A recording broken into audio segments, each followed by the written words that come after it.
Victoria Pearson, but you can call me V.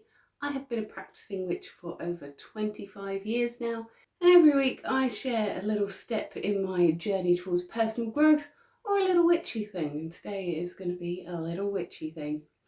This spell is a super easy one for absolutely anybody to do. You will hopefully have the vast majority of the ingredients already in your house. This is a fantastic first spell for any beginner because it is all about releasing what is no longer serving you. It's also a really good spell for us all to do every now and then because cleaning, unfortunately, is not a one and done process. Neither is the act of release, cleansing, or protection magic. And so this is just a really good one to do if you feel like your energy is a bit heavy recently, if things are feeling a bit stagnant, if you feel like you've got something holding you back but you're not quite sure what it is. This is what you need to be doing. So it might sound a little odd, but for this spell, the main ingredient is dead things. Once my friend bought a plant for me and then told me I've bought it too early and I've killed it before I gave it to you. And I said, oh, please still give it to me because dead things are so useful in witchcraft. So here I've been collecting leaves from my plants whenever they've been shedding, and I've collected them up for this spell. I've also got a candle that I've carved with some instruction. I have got some yarn here, a lighter. I've also got a holly leaf there as well, and a pen and paper and a fire safe container. It doesn't have to be a cauldron, can be a saucepan with a tightly fitting lid. I've also got some sandalwood incense, mainly because I like the smell of sandalwood, but I managed to make it match my intentions anyway. So I light my incense and we'll start off, we're going to cleanse all of our ingredients here. The pen, the paper, the dead things, the holly leaf, the candle, even the inside of the cauldron as well. And we're just going to give everything a good smoke cleanse. Now, if you don't use smoke for cleansing, you can use water for this. But if you do not saturate the things that you've got going on here because we are going to set them on fire. I've lit a little candle there just to get myself in the groove, but that is an entirely optional step. You do not need to do that. And then I'm going to get started. So the first thing that I'm going to do is write down the things that I want to release on the piece of paper. You can make that into a sigil if you want to instead. And then I am going to fold that piece of paper away from myself, not toward. I'm trying to push this energy away. I am not trying to draw it into me. So we fold it well away from ourselves so that the open sort of part is facing away from you when you're folding it. And then I decided to smoke cleanse that as well because it never hurts, does it? So I passed that through the smoke, and I also passed it over the flame to cleanse it with fire as well. If you do that, move it quickly so that it doesn't catch fire yet, because we're not quite ready for that stage yet. Now is the fun, creative part. Now, as well as my dead things in here, I've got a few sprigs of lavender to try and make things smell a bit nicer.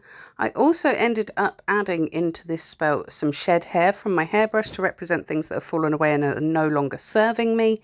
But that does make it smell horrendous, absolutely horrendous.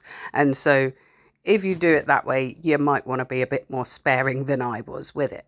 So what we're doing here, if you can see, is that we're just bundling this stuff up, all this dead stuff, around the things that I want to release.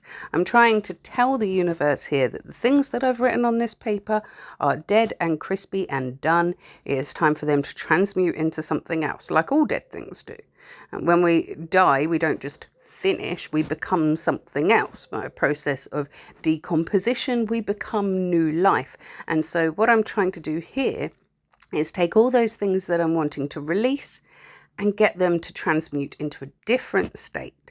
So, for example, if you were doing this to release emotional pain over an ex, for example, I would be expecting the outcome of my spell to transmute all that pain that I have over my ex into joy, into new hobbies, into new things going on in my life. If I'm trying to release worries about debt, what I'm actually trying to do here is, while I'm releasing those worries about debt, I want it to transmute into a more abundant future.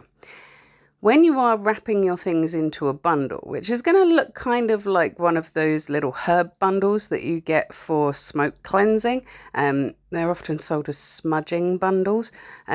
We don't want it to be too tight though. In fact, as you can see me twisting it together here, I am doing it a little bit too tight. And because of that, when I go to set fire to it later, it takes a little while to catch because there's not enough oxygen in that bundle. So bear that in mind whilst you're doing it. But I'm literally just wrapping dead leaves around it. And then when I can't seem to wrap them anymore, then I will wrap a little bit of twine around it as well. If you can see, I'm putting the holly leaf in the middle of that. Now, holly is also used for protection, and that's part of why I was putting it in here. But I was mainly putting it in because, one, it's a dead holly leaf, so they are really spiky. But it's there to represent anything that's hurting me, anything that's causing me to feel spiky energy, anything that is feeling a bit prickly to me. It's to represent that. So I'm putting that into the middle of the bundle as well. And I'm just going to keep continuously wrapping. If you can see there, I was just wafting some more of the smoke over towards it to keep all of the different bits cleansed because I only kind of did a surface cleanse there. And I'm especially using the long lavender pieces because they're quite pliable to tie around. I'm using as little yarn as I possibly can for this. And if you do need to use something to tie it together, I actually wouldn't recommend this yarn. I would happen to have this yarn here from a dad project. It was not going anywhere and that was going to get thrown away. So I was just using it for that reason. It's another dead thing almost, but I wouldn't actually recommend using an acrylic based yarn for this because firstly, it's going to add plastic into your spell, which is going to cause plastic pollution in the final step, but also it smells real bad when you set it on fire, and quite a lot of modern yarns are fire retardant. Instead, you'd probably be better off using black thread or twine, but I'm a witch, so I use what I've got available, and I happen to have this ugly green yarn available at the time, which is almost impossible to work with for knitting or crochet. It just breaks all the time, and so at least this way it would get used for something.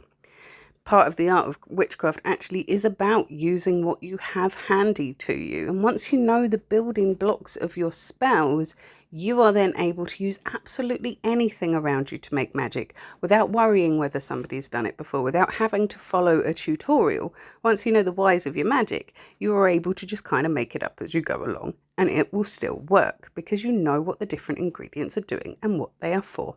And that is why I created the Living Craft, actually, to help teach you guys how to do that. But I don't want this video to turn into an advert because this is just a simple spell one.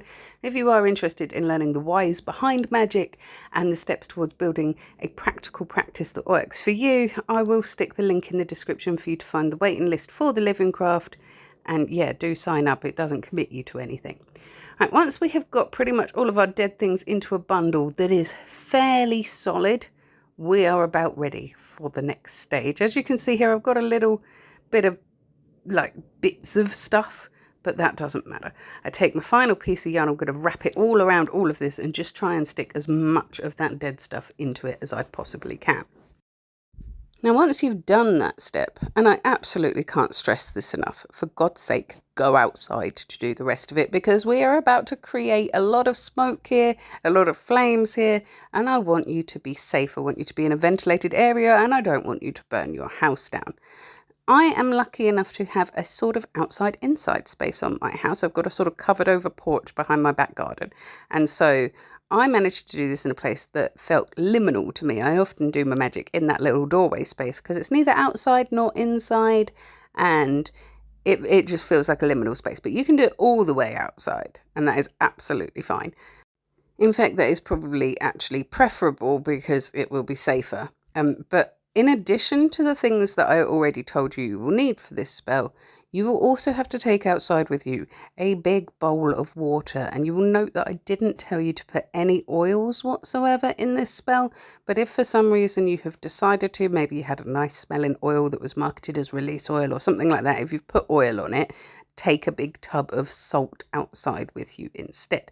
But for my purposes, everything in here will create a fire that will be perfectly able to be put out with water. So I chose that. Melt the end of the candle that you dressed earlier. Mine's dressed just with incense ash and some carvings that I put, and stick it into your fire safe container so that it's nice and sturdy. Then you're going to go outside with your little bundle. You can bring your incense if you want. Definitely bring a jug of water. And then we're going to take our bundle and we're going to set fire to it with our spell candle. And we're going to sit out there while the spell candle burns all the way down. So if you've got somewhere to be, you might want to make that a birthday candle or something. But I use the ones that are marketed as spell candles, and I find that normally they burn for about an hour and a half. But when you're doing stuff like this with them, they burn really, really quickly because you're creating extra heat, so you're melting the wax much, much quicker. I would also recommend that you bring some long-handled tweezers or some tongs or something outside with you, or even just like your athame or a spoon or something, so that you can keep stirring some oxygen into this fire to make it flame up again, because sometimes it will just start smouldering, but you really need the paper in the middle to be completely burned away.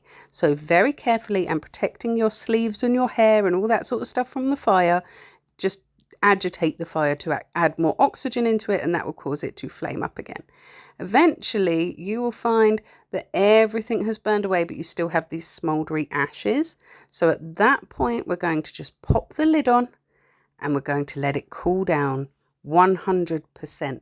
Not even a single ember needs to be left in there, but you don't want to pour the water on it if you can help it. So once your ashes have completely cooled down, and I really do mean completely, especially with the hot, dry weather that we're having, you can leave them for a few days if you need to make sure that they are completely cold. Then you're going to scatter them to the winds to bring about a swift outcome. I like to do this at a crossroads. It's another liminal space. It is a good place for opening up roads to new things as well. But if you've got something that has been hanging around you for a long time, you want rid of it quickly, you could also scatter those ashes in like fast flowing water or in the woods if you want a more calming energy to come into it. But again, just make sure that your ashes are really, really cold. And if you are putting them into water sources, you do need to make sure that all of the ingredients that you're burning at the beginning are like nice and natural ones. You don't want like the yarn that I used, because that's an acrylic yarn. It's got plastic in it. You don't want to be chucking plastic all over Mother Earth. She doesn't like that. As I said at the beginning, that spell is especially great for beginners in the craft and people that are just looking to refresh their energy. It's really, really good practice to do general energy refreshing, like at a periodic point of time. If you're going to do this particular spell, which is about releasing things or banishing things from you, I would strongly recommend doing that at a full moon, because then you can harness that energy of waning for getting rid of that stuff. If you want to manifest something, I would recommend that you do it at the new moon instead, so that you can build to that full moon energy with the waxing energy. I talk about that a lot more in the Living Craft, about the timings of spells, the whys of why we do various different spells. A lot of people do manifest during a full moon, and I don't understand the why of that, so I never do. I was always taught that manifestation is just for new moon and dark moon, and I don't understand the logic of doing it on a full moon. I would love, if you are one of the people that manifest things on a full moon that you want to grow, I would love for you to explain the logic of that to me.